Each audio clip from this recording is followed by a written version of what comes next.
Okay, hi everyone. I am here with my new friend Marielle, and Marielle is fortunate enough to live in Portugal. Look at her beautiful background. And we have been having an amazing chat already, and we forgot to hit record. And so Maria was just telling me we're going to talk all about reinvention today because her and I are both coaches who have survived menopause, and we have gone through this thing that you would call a reinvention of ourself. And so she was just telling me how important it is to say yes to yourself. And so, Marielle, if you could go back and say, like, what was the catalyst that kind of brought you to that needing to say yes? Yeah, yeah. It's interesting. Like I just told Jen, I'm 56 now. I was 55. It's about a year ago, and I realized that I always had a good life, but I was becoming this content woman, this middle-aged content woman, and I was just happy working in the garden, walking my dog outside, meeting a friend here and there, but even going parties or events or spontaneous things. I was like, I'd rather stay home. And then my kids started leaving the nest, and I realized I'm only 55. I'm way too young to live like this. So I made a small promise to myself. And I thought, how can I change this? And I said, you know what I'm going to do? I'm going to say yes. I'm going to say yes to every invitation that, even if I'm like, oh no, maybe I don't feel like it. Or even sometimes I didn't feel like changing or dressing up because it was nice to just be in your comfortable clothes and take a shower and put on your joggings. And so I decided to say yes. And I didn't tell anybody, but I realized pretty soon that I have to make this real, to make it a reality. I have to almost like make a declaration, and that's what I did. So I told my husband first, and he was super happy about it because he likes to go out. He likes to do last minute stuff, and we always did last minute stuff. But I became to this point where I was just not interested anymore. And of course, menopause has to do with that, right? Because we change, we change. But something inside of me said it's too early. So my husband was happy. And then I thought, okay, now I have to tell my kids because I was not on socials. I was not on socials for about 3, 4 years because it was disturbing me. It was making me, I don't know, I wasn't bringing me peace, I thought, at least. So I said, no, my kids can do socials. I'm off socials. If I want to talk to somebody, I call or I go see them. And starting an online business means that you have to be on socials, right? So, and I knew I was gonna start an online business because I used to be a coach 20 years ago. And I stopped doing that when, unfortunately, my little girl died. Um, that's now almost 20 years ago. So I gave up my job. I couldn't work anymore Yeah. and dedicated the rest of my life to my kids and my family. So I realized, because I was really digging deep, deep, deep inside what it is I want to do. And it all went back to being a coach because I know how fulfilling that is. I know I have an age now where I have a story to tell, where I can share, where I know, and we all know, right? We are Tony Robbins followers and Dean Graziosi. If we can even change one person's life, it's worth it, right? Yeah. But that also meant that I have to go online. I have to tell my kids because they're not used to me being online. And they were all like, okay, mom, go for it. So they help me now with reels and stuff because I'm totally not into the technical thing, but that's nice. So that made it real. Mhm. I told my best friends, my girlfriends, I think I told them on my 56th birthday, I said, this year I'm going to be bold. I'm going to say yes to everything, making bold decisions. And they were like, whoa, that's amazing. So I had the support, and I have to say that made a big difference. Mhm. Because then you really, this feeling that you get when you're getting older and you go through this reinvention and you've dedicated your whole life to everybody else, you get this feeling like, it's my time now. And Mhm. I don't give a shit, excuse my language, what anybody else thinks, right? Because Mhm. we've done it all. We had so many roles. We spent so many hours not even thinking about the meaning of life anymore because it was always about everybody else. So that's my story. I love that. Yeah, thank you for sharing your story. Um and I'm so sorry about your daughter, and I can't imagine like how that must have been to go through that and to grow through that, which I know that you've kind of said that it was a catapult for you in your self-discovery, and even like this as a business and wanting to help others too, because you understand what it's like to be in that dark place. I wanted to ask you, one of the questions is, what strategies or practices do you find most effective in embracing change and redefining your identity?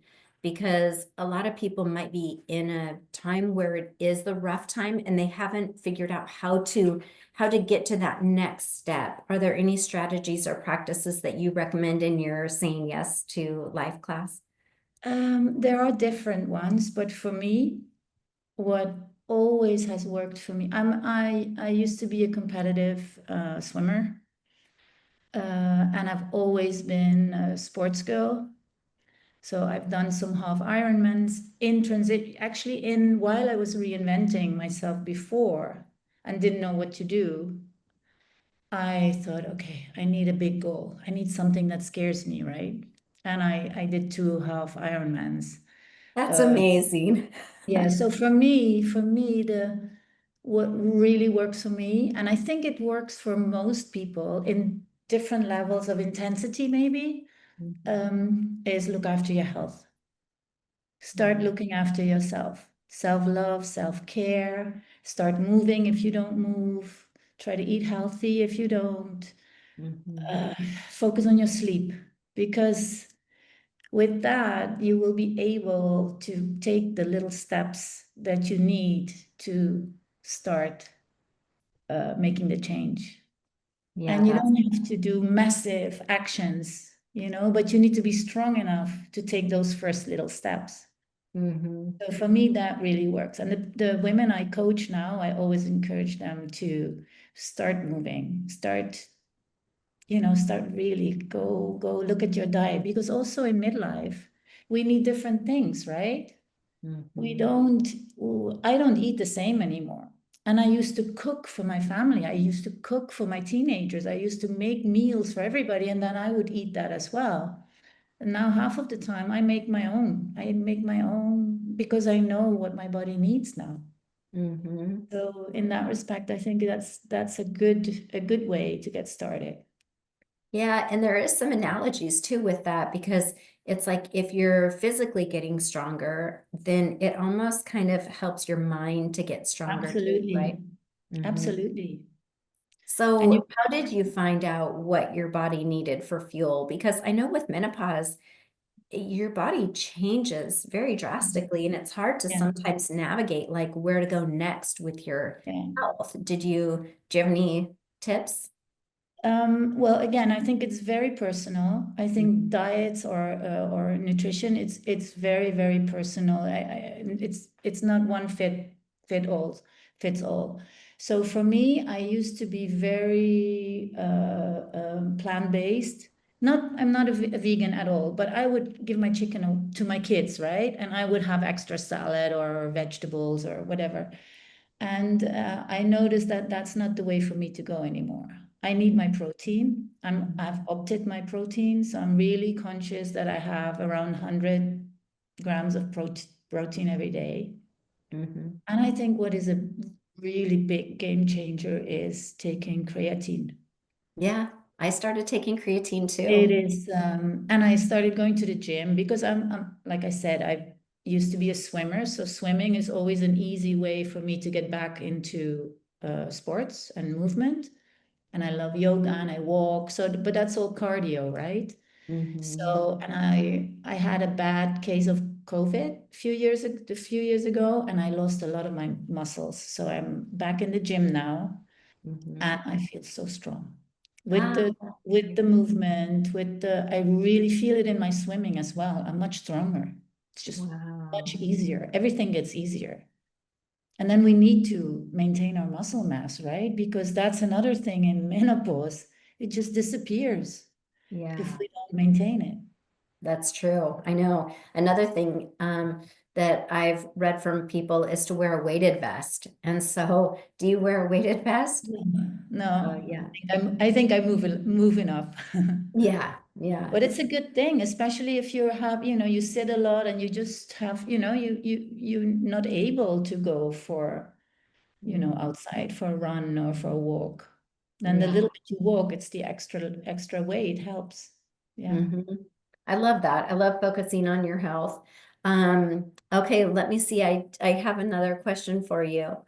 Um, how do you approach the idea of starting over, and what advice would you give to someone hesitant about taking the leap? I think, and this is what I now also do with the women I coach. What I see in so many women is that they forgot who they are. Mhm. They forgot because they have been multitasking for so long, for such a long time, and they had so many hats to wear that they think they don't even realize who they are anymore because it has changed over the years. And we don't ask ourselves the questions when you're in the middle of a house with teenagers or, chaos or whatever, groceries and all the home work you do. You don't ask yourself anymore, what are my values? What makes me Mhm. happy? When did I last really laugh, right? Because, like from you don't ask, you don't even think about those questions anymore. So that Mhm. this is where I start often with the women I coach to really dig deep. What are your values? Yeah. What are the boundaries that have been crossed, Mm. for so many years that you don't even notice it anymore? Yeah. And from there, you usually, and it takes some time because you have to dig deep.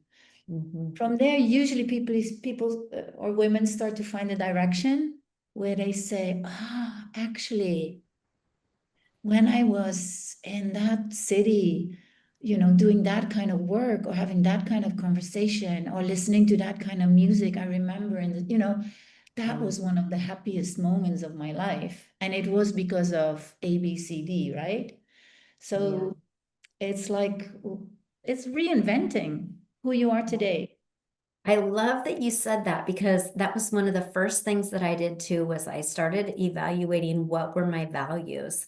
And then Mm, it started like everything started popping out where my life wasn't aligning with my values or where I had maybe had a boundary like in a friendship or something like that, but it had been crossed and I didn't really do anything about it. And so then your boundaries start to kind of get smaller and smaller and smaller, and it does help. It makes you feel like you're losing yourself yeah, because you really are. You're making yourself smaller and smaller and smaller, where yeah, reinvention is like making yourself bigger and bigger and bigger yeah, of joy. And so I always yes, say, one of my mantras was follow the joy crumbs, because mm, when you're reinventing yourself, I think is if you're always following the joy, you're on the right path.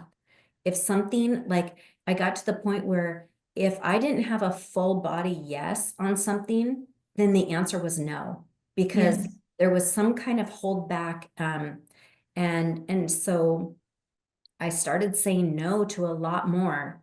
But then it kind of led me to who I wanted to become. Did you experience that too? yes, because I started with saying yes, right, to Mhm. all all invitations, all spontaneous things. And my program, the program my coaching program, I called it Say Yes to Life Again.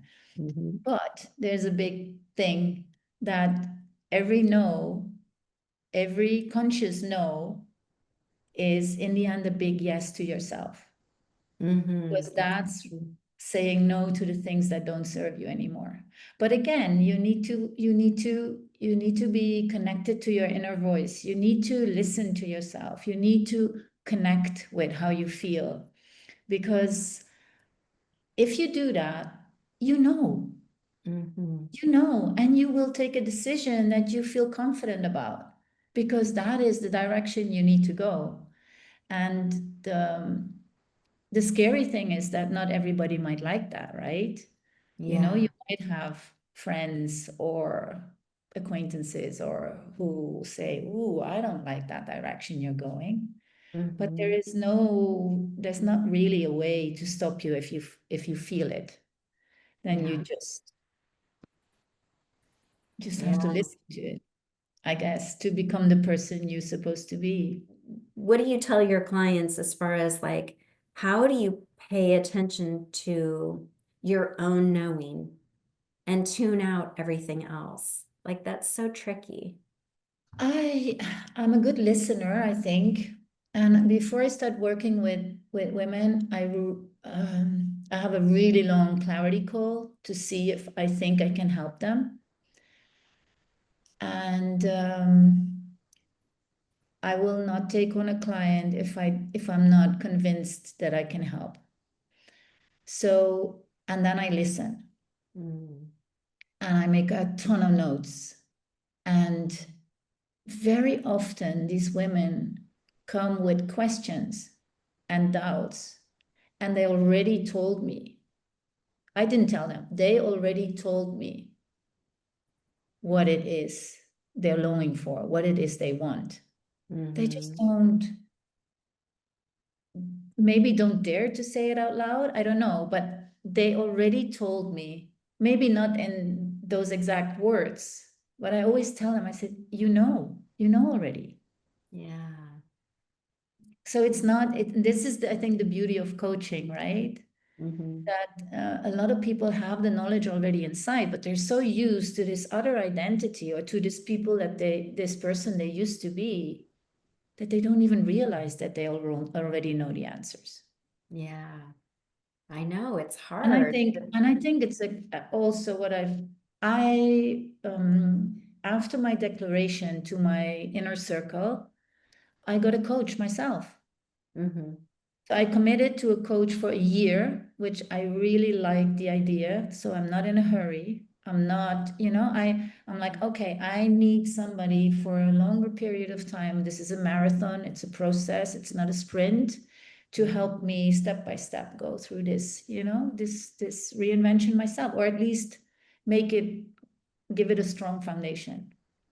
Yeah. So I would recommend, of course, of course, I would recommend that people find a coach they Mhm. connect with, they have a good chemistry with, that works in a way that they are open to, because that is not always the case, right? Yeah. Yeah, I've almost thought about turning my Instagram page into, instead of Jen Calgren coaching, as coaching Jen Calgren because you know, when you are going through that reinvention, you kind of realize like this process is never going to stop. Like Mm-hmm. this is going to be an ongoing journey that you're never going to arrive. And so yeah, you almost need more realization of how much help and collaboration and support you're also going to need through the process Yeah, of yeah, reinvention too. So yeah. I love that you said that. And that kind of gets to this next question is, what are some of the unexpected challenges that you faced during your reinvention journey? Was there any? I think it's mostly me, Yeah, myself, yeah. because every once in a while, you have this doubt, or you had not such a good night, or you're tired, or you had not such a nice talk with your husband or whatever. You start suddenly this like, this is what I'm doing, this is what I need to do. Suddenly, you know, this old feeling of, can I actually do it? Is this actually going to work in the long run? Is this, so I think it's me. I'm Mhm. very lucky to have a supportive environment. I'm very lucky to not have, because that can happen as well, right? You know, your environment is not always supportive. And especially if you go in a different direction, people might say, you know, who does she think she is? Or well, what did she get in her head? Or something like that. Mhm. I'm very lucky to have a supportive environment. So it's me. It's me. Any doubt that pops up, it's from deep down inside of me. Mhm. And I'm trying to deal with it. And Yeah. sometimes that works better than other times because, you know, we're human. But this Mhm. time around, I think menopause and being this age, I used to work as a coach and a consultant, and I think I was a young, confident professional. This was before children. And of course, I was insecure. Always when I started something new or I did something for the first time, I was insecure. But that also had to do because I was in my early 30s, right? And I'm like, who am I to tell these 40, 50-year-old people something, right? I felt like a young, like somebody couldn't be wise or couldn't have that much knowledge, right? In front of a big group of people. But now I'm like, hey, come on, I lived a life, right? I know a few things and I Yeah. lived a very intentional life. So it's didn't go just like this. Yeah. I was always really intentional. We Because of what happened to my daughter, we moved to Dubai. My husband was setting up a business there, and we weren't really thinking of going there permanently, but we went there and he had bought a small boat where he would stay on when he was traveling because he didn't want to stay in hotels because he thought that was, you know. Anyways, and we, after this, after she died, we went to that boat and we started living on that boat. Mhm. And we loved it so much because I was outside with the baby all the time with her twin brother, and I got pregnant with my daughter, with my other daughter. And when it was time for my son to go to school, we decided to homeschool. So I homeschooled 7 years on the boat, Oh. which, you know, we would never have done. We prioritized our quality time, our family. And European people, it's not common for them to homeschool. So it was quite, you know, people had an opinion about it. Let me say it that way. Oh, yeah, I bet. Yeah. Um, but for us, it changed the directory of our life, and in a lot of ways for the better, because we didn't care too much about what other people were saying. We were just like, okay, we had a big drama, and there's only one thing important, and that's we're together and spend as much time together and be free. I think that was that was a Yeah. big part of it. Yeah. Wow. And there is something that is very calming about the water, right? Yeah. We're all water people, my whole family. My eldest son is in the US. He's a student athlete. He's a swimmer. He's a Oh, swimmer. nice. And yeah, and all my kids have been swimmers. And my husband used to play water polo, and we lived on the boat. And yeah, we're all water people, and it is calming. It's really it was our sanctuary for quite a few years. Hmm. That's amazing. Yeah. I love the water too. There's just something about it that Yeah. it really just does make me feel centered too. Mhm. So I think the water is a good healing modality for sure. Okay, in your coaching practice, how do you guide women to discover their new me and embrace their unique potential? There are a few things that are holding most women back, most people back. But in this case, we talk about women of a certain age. And I think it's limiting beliefs.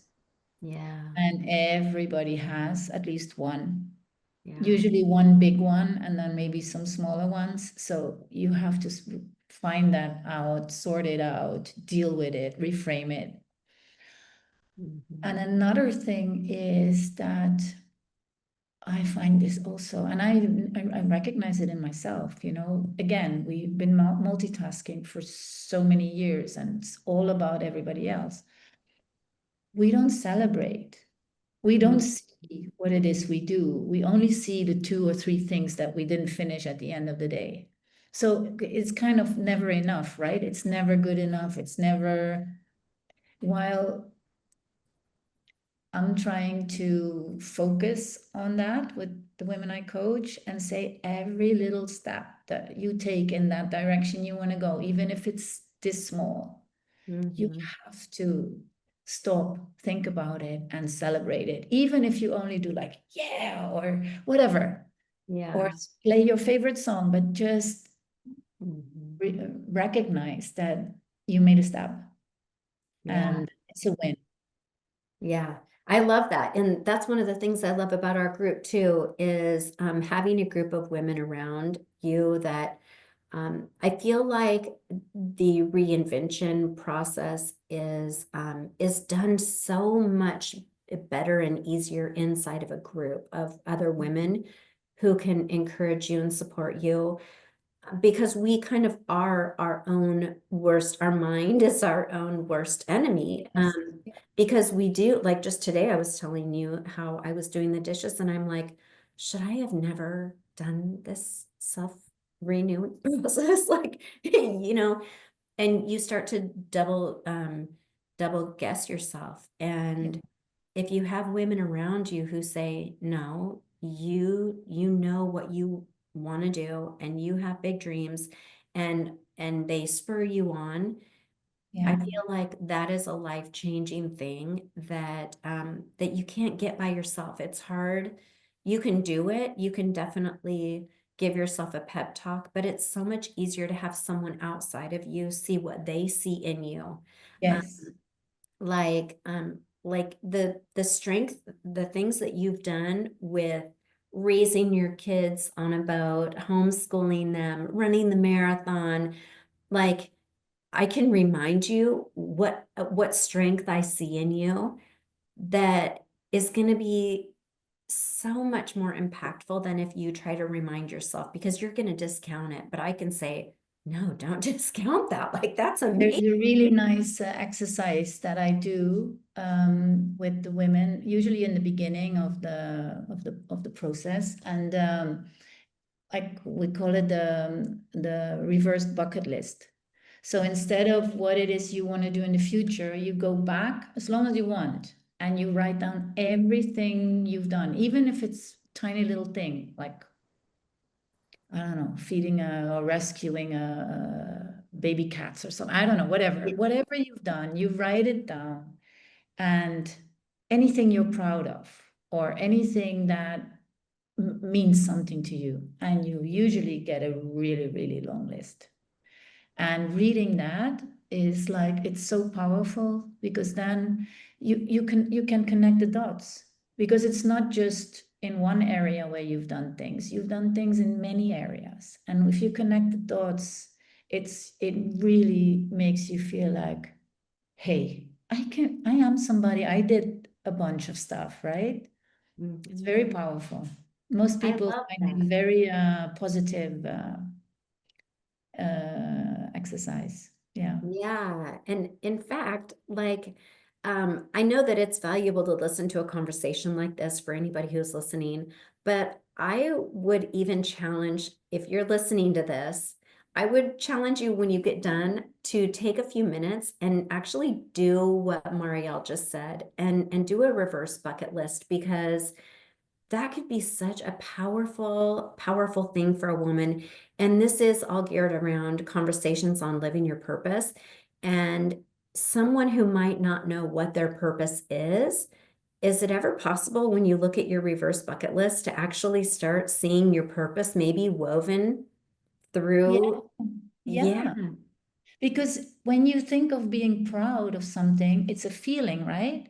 So it's Mhm. something that gave you a very positive feeling. And if you go back to this feeling and you see it come back in different activities, different experiences that you had, you will find a common factor there. It is very, and it's a living document, right? You can hang it on the fridge and you can add stuff while you, it's not something you make once, and because new things might pop up. Yeah. And that gets into the key too that you were talking about with celebration, because too many people, like it could even be tied in with a gratitude, kind of a Yeah. gratitude journal, because every day you could write down the 3 wins that you had, and then it real makes you realize how productive you were that day. Yeah. But then maybe once a month you go and say, okay, which ones am I going to pluck out and put on my bucket list? I could see how that would be a really valuable tool, just even if you're trying to maybe build up your self-confidence and your self-worth too, because when you're going from A to B, you tend to feel like you're taking like 5 steps forward, but then 10 steps back. Mm-hmm. And this would kind of help propel you, keep you moving forward by Yes. seeing those little wins and celebrating those Mm-hmm. wins. So important. And the gratitude, Well, you're right. yeah. It works wonders as well. You start seeing things that you haven't paid attention to. When you start doing gratitude journaling, or just writing 3 things down every day, or even one, it doesn't matter. You start looking for them, right? You start Yeah. looking for the signs, which can also be so powerful. So different people, different kinds of people have more um feeling, or are more open to certain things, right? It's not everything works for the same person, but it's yeah, I love to work with these things. I love to work with finding your inner voice, because Mhm. you can do any, in the end, if you don't look for that feeling, that positivity inside of you and the stuff that makes you happy, in my view, it stays superficial, and I don't know if it will take you in the right direction. Yeah, that's good. We were just talking about that living in this superficial world, and so yeah, that's really good. That's so good. I love this conversation, and I'm very Yeah, me too. excited, just to see like what kind of things we maybe do together in the future. It's Let's talk very about that. exciting. So, thank you so much for your time You're today. I so appreciate all welcome. of your nuggets. I know that anybody watching this is going to get off the call and be like, okay, I'm gonna do this, or I'm gonna do that, whatever resonates most with them. But at least we've given people some nuggets that they can take Yeah. away and maybe help them through their reinvention stage. So thank you so much, Marielle. It's been so You're fun talking to very you. welcome, Jen. It was a Yeah, pleasure I talking to you. appreciate it so much.